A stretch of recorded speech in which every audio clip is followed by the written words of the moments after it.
الحمدللہ رب العالمین والصلاة والسلام علی سید المرسلین اما بعد فاعوذ باللہ من الشیطان الرجیم بسم اللہ الرحمن الرحیم۔ ہماری کسی بھی ویڈیو میں کوئی بھی ایک لفظ بھی آپ ایسا نہ پائیں گے جو اللہ تعالیٰ کے حکم اور اس کے نبی اکرم صلی اللہ علیہ وآلہ وسلم کی تعلیمات سے ہٹ کر ہو۔ آپ سے گزارش ہے ہماری ویڈیوز کو آگے شیئر کریں، ہو سکتا ہے یہ عمل آپ کی اور ہماری نجات کا سبب بنے، اور ہماری ویڈیوز کو آخر تک دھیان سے سنیں، یقیناً آپ کی زندگی بدل جائے گی۔ بسم اللہ الرحمن الرحیم۔ اللہ تعالیٰ کی یہ سنت رہی ہے کہ وہ اپنے ہر نبی اور رسول کو جسمانی عیوب سے منزہ پیدا فرماتا ہے تاکہ ان کا کوئی جسمانی نقص لوگوں کے لیے ان کے پیغام حق کو قبول کرنے میں حجاب نہ بنے۔ سرور عالم صلی اللہ علیہ وآلہ وسلم نے جن انبیاء اور رسول کا حلیہ مبارک بیان فرمایا ہے، اس سے پتہ چلتا ہے کہ وہ سب اپنے کمالات، رسالت و نبوت کے ساتھ ساتھ بڑی منموہنی صورتیں لے کر اپنی قوموں کی رہنمائی کے لیے تشریف لائے تھے۔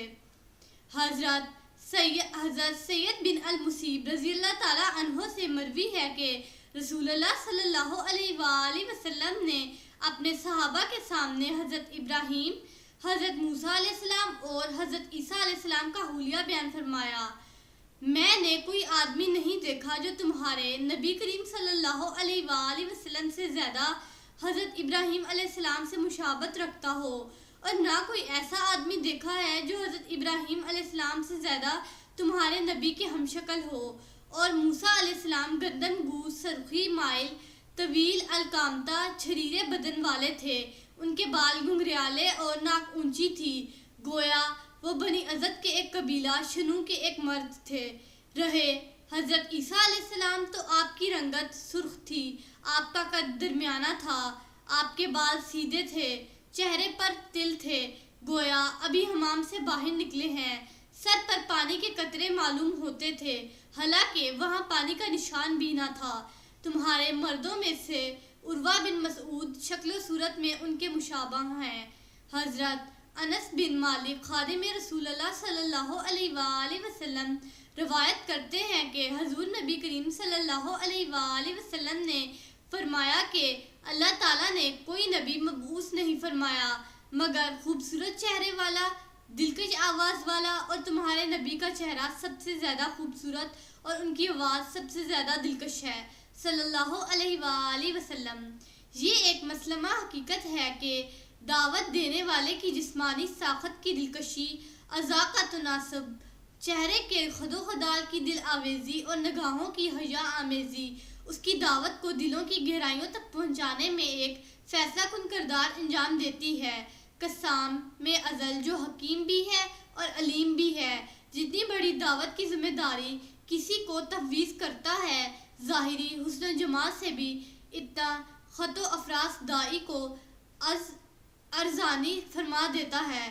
سیدنا محمد رسول اللہ صلی اللہ علیہ وآلہ وسلم کی رسالت عالمگیر ہے اور از ازل تا ابد ہے، اس لیے حسن کی ساری رعنائیاں اور جمال و زیبائی کی جملہ دلربائیاں اس ذات اقدس و اطہر میں جمع کر دی گئی تھی تاکہ حسن کی کسی ادا کا متوالا اس کی بارگاہ جمال میں آئے تو سیر کام ہو کر، شاد کام ہو کر واپس جائے۔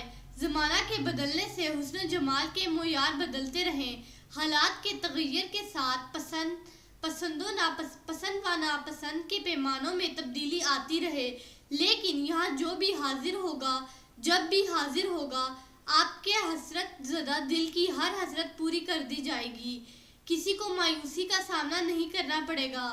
صحابہ کرام نے بڑے مزے لے لے کر اپنے محبوب کے جمال جہاں آرا اور حسن دل افروز کے بارے میں اپنے قلبی تاثرات کا تذکرہ کیا ہے، جو تکلف اور تصنع سے بالکل منزہ ہے۔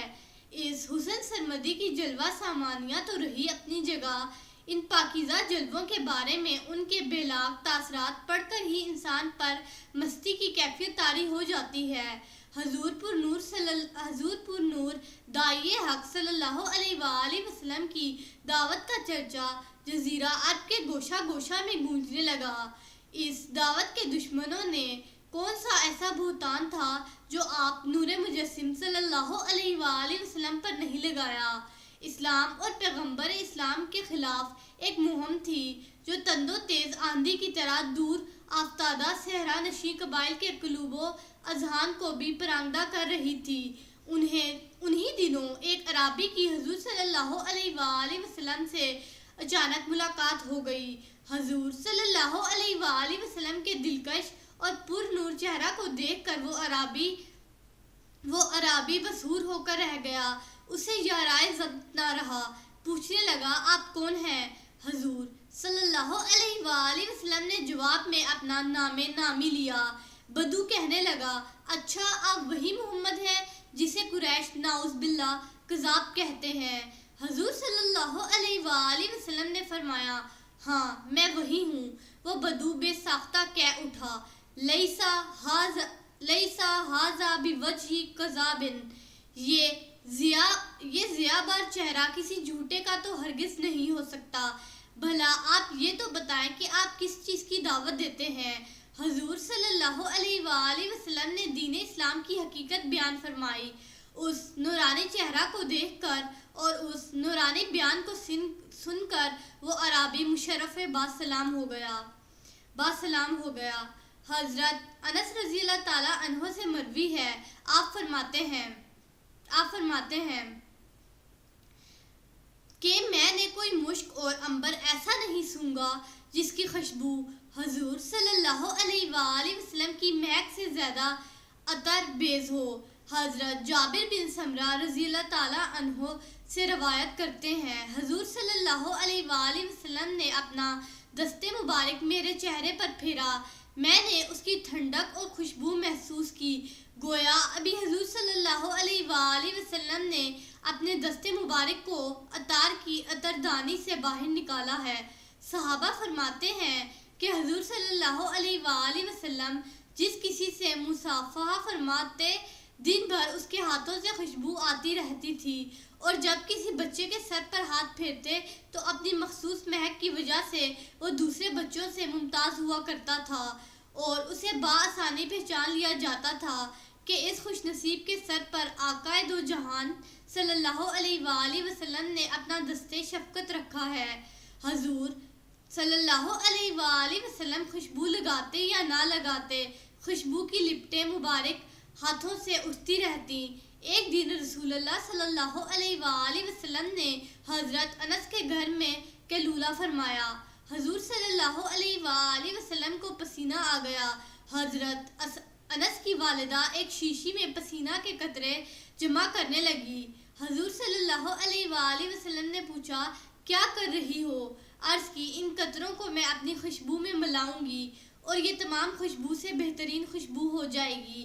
امام نبی کریم صلی اللہ علیہ وآلہ وسلم جس راستہ سے گزرتے صحابہ کرام کو اس بھینی خوشبو کی وجہ سے پتہ چل جاتا کہ یہاں سے ان کے آقا و مولا خاتم النبیین صلی اللہ علیہ وآلہ وسلم کا گزر ہوا ہے۔ بسم اللہ الرحمن الرحیم۔ صلی اللہ علیہ حبیبہ سیدنا محمد وآلہ وصحبہ وسلم۔ اس درود پاک کے بے شمار فوائد ہیں۔ اس درود پاک کو کثرت سے پڑھنے والے کو دین و دنیا میں کسی چیز کی کمی نہیں رہتی۔ سکون قلب کی دولت سے مالا مال ہو جاتا ہے، دشمن دوست بن جاتا ہے۔ اگر کوئی چاہے دل کی کدورت، کینہ، دل کا میل، بغض، حسد اور اخلاق رذیلہ دور ہو جائیں تو اس درود پاک کو کثرت سے پڑھیں۔ This درود has numerous benefits. There is no lack of anything in the religion and a word for reciters. Peace becomes rich with the wealth of the heart, and enemy becomes a friend. If anyone wants the darkness of heart, malice, anger, jealousy, dirt of heart, and ethical behavior get away, so recite this durood frequently. سیرت النبی صلی اللہ علیہ وآلہ وسلم کا یہ سفر جاری رہے گا۔ حضرت محمد صلی اللہ علیہ وآلہ وسلم کی حیات طیبہ کا ہر ایک پہلو بیان کیا جائے گا۔ آپ سے گزارش ہے ہماری اور اپنی بھلائی کے لیے ہماری ویڈیوز کو دیکھتے رہیے۔ اگر آپ کو ہماری یہ آج کی ویڈیو پسند آئی ہے تو اس کو لائک کریں اور ہمارے چینل کو سبسکرائب کریں۔ اللہ تعالی ہمارا اور آپ کا حامی و ناصر ہو۔ شکریہ۔